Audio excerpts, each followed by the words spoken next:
Assalamualaikum warahmatullahi wabarakatuh.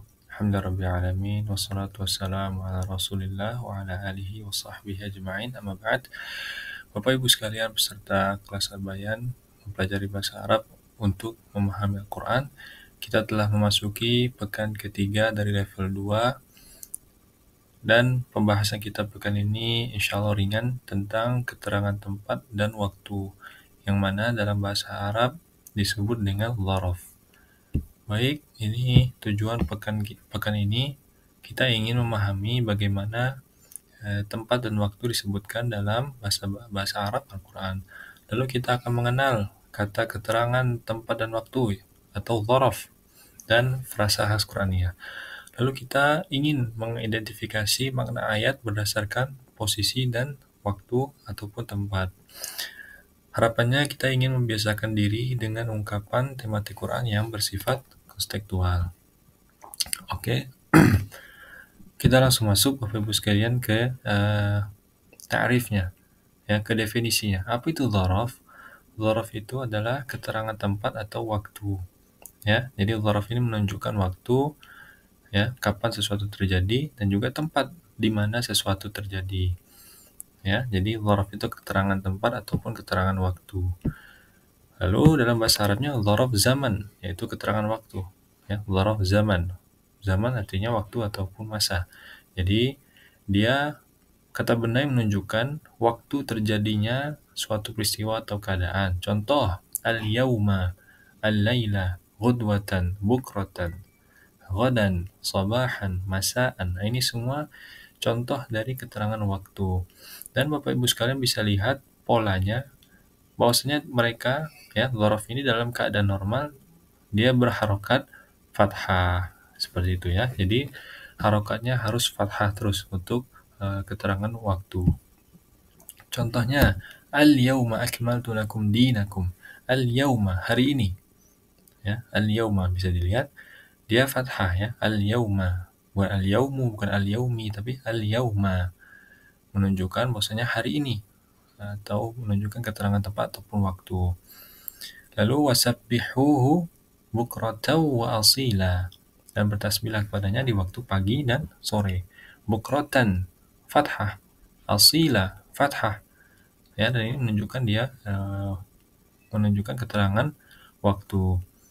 Dan juga wama tadri nafsum madza taksibu ghada. Ghada ini artinya esok hari. Nah, di sini bentuk-bentuk contoh dari keterangan waktu dan tempat. Insyaallah Bapak Ibu sekalian bisa dipelajari, ya. Bisa dihafal apa saja contoh-contoh keterangan waktu dan tempatnya. Dan insyaallah akan kita masukkan nanti ke kosakata pekan ini.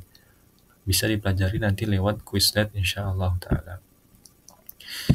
Dan masuk ke jenis kedua yaitu dzaraf makan, keterangan tempat, yang mana dia menunjukkan tempat terjadinya peristiwa. Contohnya inda, di sisi, fauqa, di atas, tahta, di bawah, khalf, di belakang.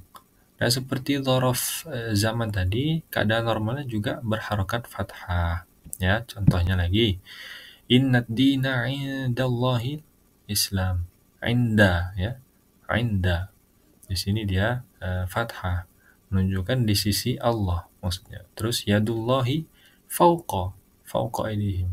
Bukan fauqu, bukan fauqi, tapi fauqa. Fauqa di atas dan dia fathah, maka menunjukkan keterangan tempat. Lalu wa'adda lahum jannatin tajri tahtahal anhar. Tahta apa? Tahta di bawah. Tahtaha di bawahnya maksudnya. Tahtahal anhar. Dan juga banyak kita temui di Quran yaitu min tahtiha, ya. Atau min indi, min fawqihim. Nah, dia jadi kasroh kenapa? Karena diikuti oleh huruf jar. Maka dia dzaraf ini bisa menjadi kasroh ketika diikuti huruf jar sebelumnya. Seperti itu. Lalu ini dia, apa sih perbedaan atau persamaan dzaraf dan jar atau majrur?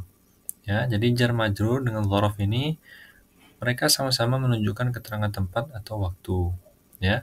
Dan juga sama-sama tidak bisa berdiri sendiri, alias butuh kalimat lengkap untuk memberi makna. Seperti itu, ya. Nah, perbedaannya dalam bentuk dzaraf ini satu kata benda aja, ya. Dia cuma satu kata tapi sudah bisa menunjukkan tempat atau waktu. Adapun jar majrur, dia harf jar plus isim kata benda. Ya, ini bedanya. Lalu dalam status harokat, dzaraf selalu fathah, ya, selalu fathah dia bentuknya. Adapun jar majrur, ya, dia kasroh isimnya karena diikuti oleh huruf jar. Dalam fungsi, dzaraf ini langsung menjadi keterangan tempat atau waktu dalam kalimat. Adapun jar majrur juga bisa jadi keterangan, tapi strukturnya harus lewat huruf jar, seperti itu.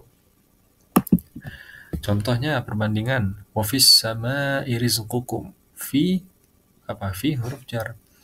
As-sama isim, ketika dia bertemu huruf jar maka dia kasroh, maka jadi jar majrur. Fis samai, bukan sama bukan sama tapi fis samai. Nah, adapun di sini yauma yaqumur ruhu. Ini contoh dari dzaraf. Yauma. Dia fathah, dia cuma satu kata dan sudah menunjukkan langsung keterangan waktu, seperti itu. Ya. Jadi materi pekan ini sangat berkaitan dengan jar majrur, ya.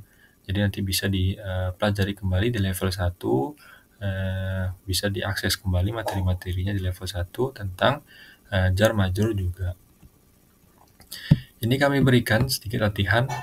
Yang latihan pertama bisa tentukan mana yang dzaraf, mana yang jar majrur. Lalu yang kedua, nanti Bapak Ibu sekalian akan mengidentifikasikan dari ayat-ayat berikut mana dzarafnya dan termasuk dzaraf apa ayat tersebut. Itu aja ya, materi pekan ini insya Allah ringan dan mudah dipahami. Yang paling terpenting Bapak Ibu sekalian pelajari juga kosakatanya yang akan kami berikan.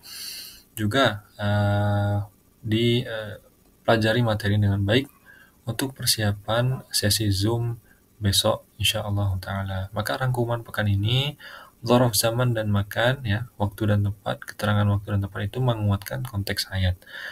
Dia juga akan membantu kita merasakan kapan dan di mana sebuah peristiwa atau perintah terjadi. Ya, seperti itu.